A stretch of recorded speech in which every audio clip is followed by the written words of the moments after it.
भक्तजनों, माताओं, बहनों, सादर जय श्री कृष्ण। हमारे YouTube चैनल में आप सभी का बहुत बहुत स्वागत है। मैं हूं आपके साथ आचार्य धर्मेंद्र शास्त्री। आज हम आपको अधिक मास पुरुषोत्तम मास मल मास के 13वें अध्याय की 13वें दिन की कथा सुनाने जा रहे हैं। सबसे पहले तो आप सभी भक्तजनों को बहुत बहुत धन्यवाद और बधाई।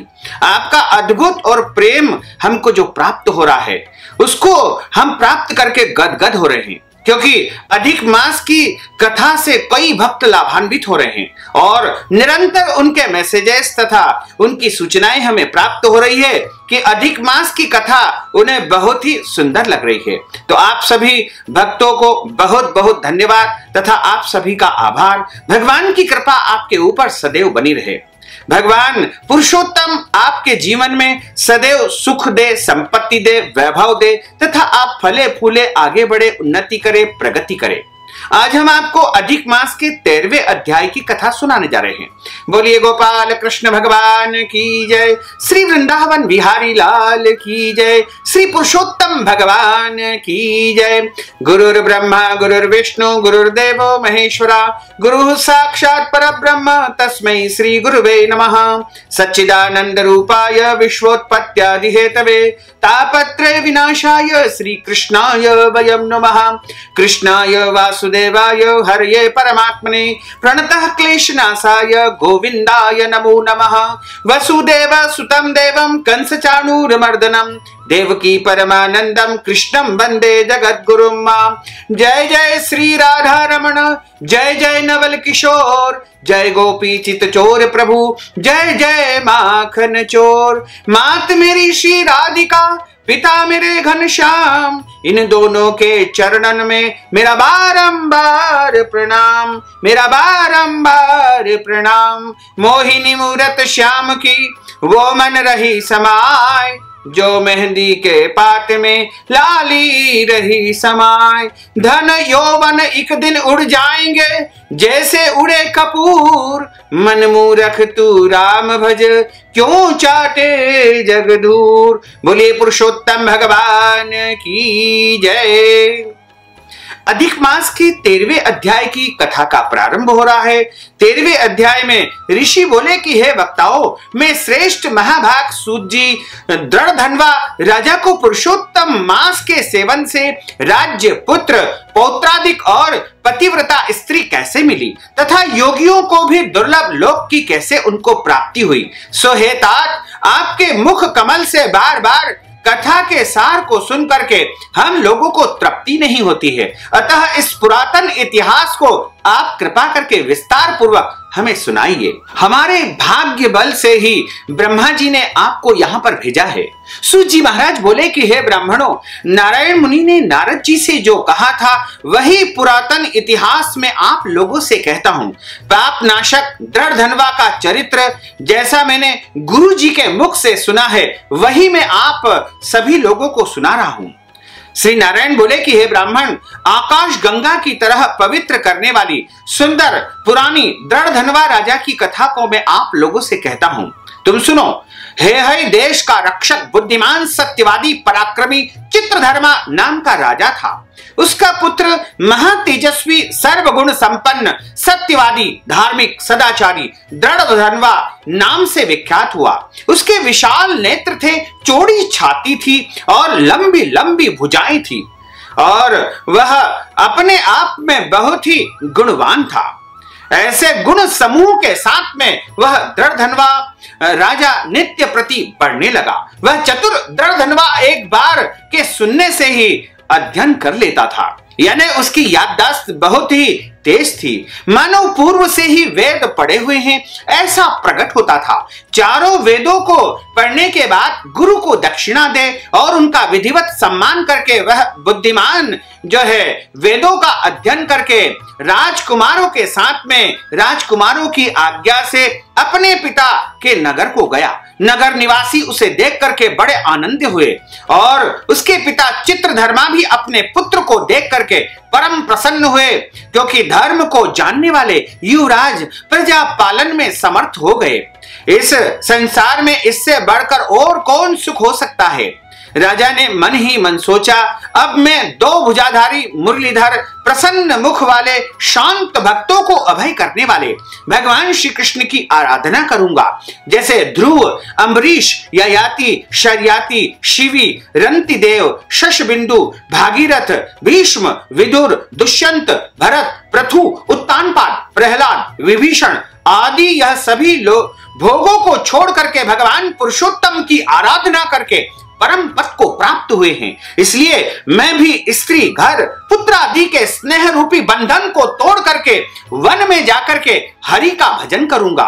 मन में ऐसा निश्चय करके चित्रधर्मा अपने पुत्र दृढ़धन्वा को राज्य पाठ सभी सौंप करके विरक्त होकर के पुनः ऋषि के आश्रम को चले गए, जहां सब कामनाओं का परित्याग करके निराहार रह करके निरंतर भगवान श्री कृष्ण का स्मरण करते हुए तपस्या करने लगे और तप में लीन हो गए। बहुत समय तक तप करके वे अंत में जब उनकी आयु पूरी हो गई तो वे भगवान के परम धाम को चले गए।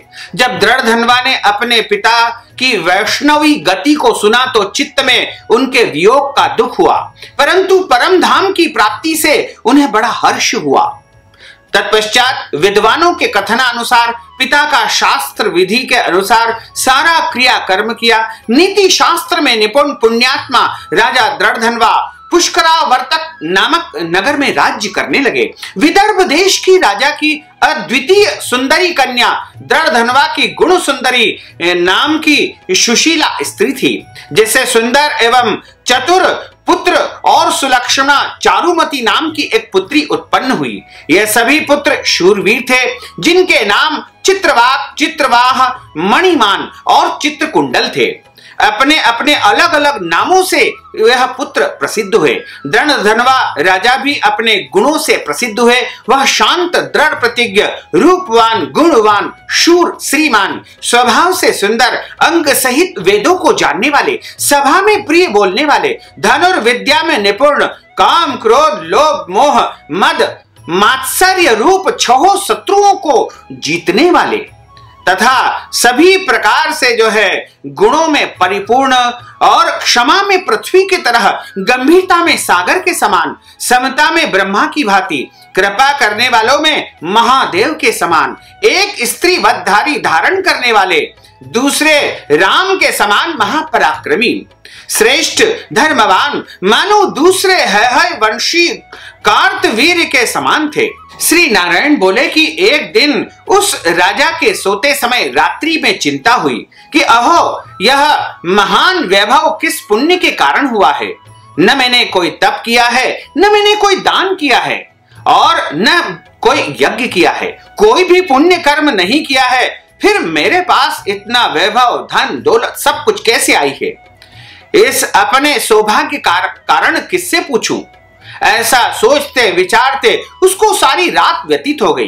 प्रातः ब्रह्म मुहूर्त में उठ करके यथाविधि स्नान करके भगवान सूर्य नारायण को अर्घ्य आदि दे करके तथा देवालय में देव पूजन करके ब्राह्मणों को दान दक्षिणा दे करके उन्हें नमस्कार करके घोड़े पर चढ़कर तत्काल शिकार खेलने वन को चला गया। वहां बहुत से मृग, सुअर, सिंह, नीलगाय आदि का उसने शिकार किया। वन में राजा दृढ़धन्वा के बाण से घायल होकर एक मृग एक वन में से भागता हुआ दूसरे वन में चला गया। तब राजा भी बाण ताने हुए उसके रक्त के गिरे हुए मार्ग से उसके पीछे पीछे गया, किंतु मृग कहीं पर छिप जाने से राजा उस वन में भटकता रहा। तब प्यास से व्याकुल होकर उसने एक सुंदर सरोवर को देखा। राजा ने वहां जाकर के जल पिया और अपनी प्यास को बुझाई और उसके किनारे एक घनघोर छायादार वट वृक्ष की जटा से अपने घोड़े को बांध करके स्वयं वहीं पर बैठ गया। उसी समय वहां एक तोता अत्यंत शोभायमान मनुष्यों की वाणी बोलता हुआ आया और राजा दृढ़धन्वा को अकेला बैठा हुआ समझ करके वह निम्न श्लोकों का बार बार उच्चारण करने लगा। वह तोता जो कि श्लोक का उच्चारण करता है, वह बोलता है, विद्यामानाम अतुलम सुख मालोक्यातीत भूतले न चिंतयति तत्त्वं तम तत्कथम पारमेष्यसि। इस प्रकार वह तोता कहने लगा कि राजन, तुम इस भूतल पर विद्यमान अतुल सुखों को देख करके आत्म तत्व का विचार नहीं कर रहे हो तो कैसे भाव सागर से पार होगे। बारंबार इस पद्य को सुना करके राजा आनंद को प्राप्त हुए और मोहग्रस्त भी हुए। तोता सार गर्भित कठोर नारियल के समान गंभीर पद्य को बार बार क्यों पढ़ रहा है, जो बड़ी कठिनाई से समझ में आने योग्य है। क्या ये श्री सुखदेव जी महाराज है जो श्री कृष्ण के सेवक मुझे संसार में डूबे हुए मूड को परीक्षित की भांति कृपा करके उद्धार करने यहाँ आए हैं। ऐसा सोच ही रहे थे कि इतने में ही उनकी सेना भी राजा को ढूंढते ढूंढते वहां पर आ गई। उधर तोता भी राजा को आत्मबोध करा करके वहां से अंतर्ध्यान हो गया। राजा अपने नगर में आकर के तोता के वाक्य को स्मरण करता रहा। उन्होंने भोजन पानी सब छोड़ करके दिए गुमसुम से हो गए और किसी से बात नहीं करते थे, किसी से कोई चर्चा नहीं करते थे। एकांतवास उन्होंने सेवन करना प्रारंभ कर दिया। रानी ने राजा को एकांत में देख करके राजा से प्रेम सहित कहा कि हे राजन, आजकल आप उदास क्यों हो रहे हो? उठिए, भोजन करिए और बातचीत करिए। आपको क्या कष्ट है? इस प्रकार रानी के समझाने पर भी राजा देवताओं को भी दुर्गेय तोता के सत्य वचन स्मरण कराता रहा और कुछ भी नहीं बोला। तब रानी दीर्घ श्वास लेकर के अपने पति के मानसिक दुख से अत्यंत पीड़ित हुई और स्वामी की कठिन चिंता के कारण को वह नहीं जान सकी। ऐसी चिंता में राजा का बहुत सारा समय व्यतीत हो गया, किंतु संदेह दूर करने का कोई भी उपाय राजा को या रानी को नहीं दिखाई दे रहा है। नारद जी बोले कि हे महामुनि, ऐसी चिंता करते हुए राजा दृढ़धनवा का क्या हुआ, सो आप कृपा करके कहिए, क्योंकि विष्णु भगवान के पवित्र चरित्र को थोड़ा सा भी सुनने से पाप नष्ट हो जाते हैं और मनुष्य के जीवन में जो जो भी कष्ट होते हैं उनका जो है शमन हो जाता है और इस प्रकार उसे सांसारिक सुखों की प्राप्ति होती है। इस प्रकार 13वें अध्याय की कथा का यहाँ पर समापन होता है। बोलिए भगवान पुरुषोत्तम नारायण की जय, गोपाल कृष्ण भगवान की जय।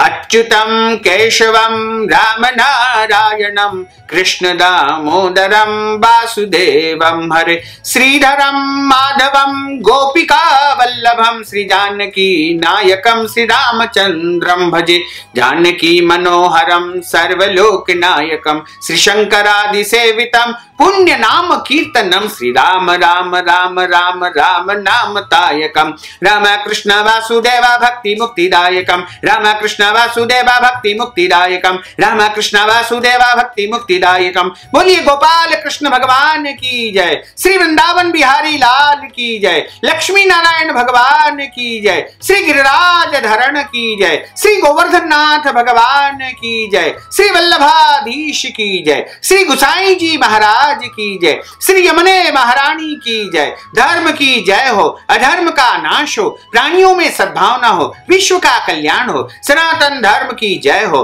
गौ माता की जय हो, नगर बस्ती की जय हो, आज के आनंद की जय हो, कल के आनंद की जय हो, परसों के आनंद की जय हो, बरसों बरसों के आनंद की जय हो।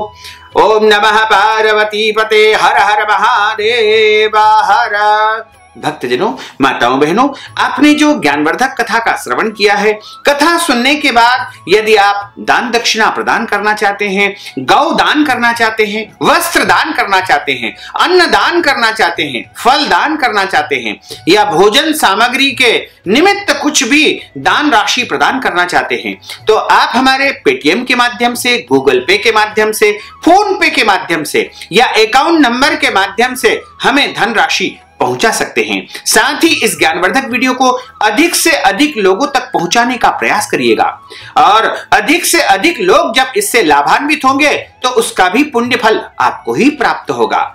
और इस ज्ञानवर्धक कथा को आप लाइक करिएगा। साथ ही यदि आपने अभी तक हमारे और आपके YouTube चैनल को सब्सक्राइब नहीं किया है तो अभी और इसी समय सब्सक्राइब अवश्य कर लीजिए, ताकि इसी प्रकार की ज्ञानवर्धक वीडियो सबसे पहले आपको प्राप्त होती रहे।